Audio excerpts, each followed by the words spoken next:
हरियाणा में जल्द ही दो बड़ी परियोजनाओं की शुरुआत होने जा रही है। इनमें से एक हिसार का इंटरनेशनल हवाई अड्डा है, तो दूसरी परियोजना यमुनानगर के Chaudhary Deenbandhu Chhoturam thermal power plant के 800 मेगावाट की नई इकाई है।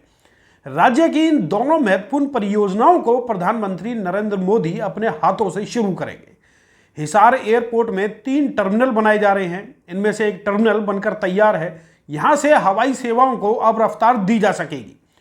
प्रधानमंत्री द्वारा उद्घाटन के बाद हरियाणा से अयोध्या, नई दिल्ली और चंडीगढ़ के लिए लोग आसानी से फ्लाइट ले सकेंगे।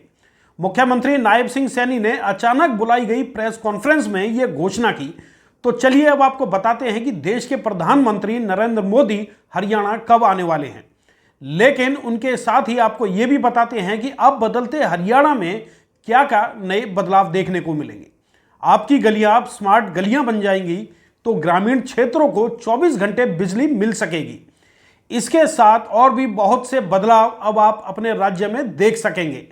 दोस्तों नमस्कार, मैं हूं संजय कपूर और आप देख रहे हैं सिटी मेल न्यूज।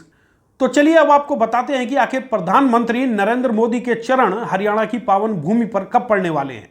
मुख्यमंत्री नायब सिंह सैनी ने बताया कि बाबा साहेब यानी कि डॉक्टर भीमराव अंबेडकर जयंती 14 अप्रैल को मोदी साहब हरियाणा आ रहे हैं। इसी दिन वो इन दोनों बड़ी परियोजनाओं को रफ्तार देंगे।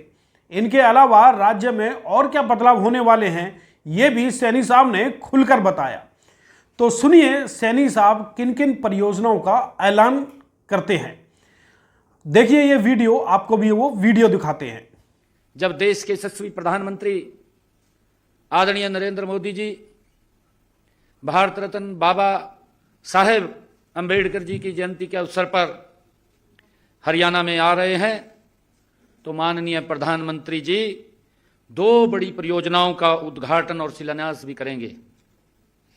यमुनानगर में Chaudhary Deenbandhu Chhoturam thermal power plant के 800 मेगावाट की नई इकाई का शिलान्यास आदरणीय प्रधानमंत्री जी के आशीर्वाद कर कमलों से होगा। देश के यशस्वी प्रधानमंत्री आदरणीय नरेंद्र मोदी जी महाराजा अग्रसेन हवाई अड्डे से हवाई सेवाओं का शुभारंभ अपने कर कमलों से हरियाणा वासियों को नई सौगात देंगे। मुझे खुशी है कि हिसार में महाराजा अग्रसेन जी के नाम से पहला ये हवाई अड्डा, जिसका शुभारंभ देश के यशस्वी प्रधानमंत्री जी के कर कमलों से हो रहा है। तो देखा आपने, मुख्यमंत्री ने बताया कि अब तक बीजेपी सरकार 217 में से 19 वादों को पूरा कर चुकी है और 14 वादे जल्द पूरे हो जाएंगे।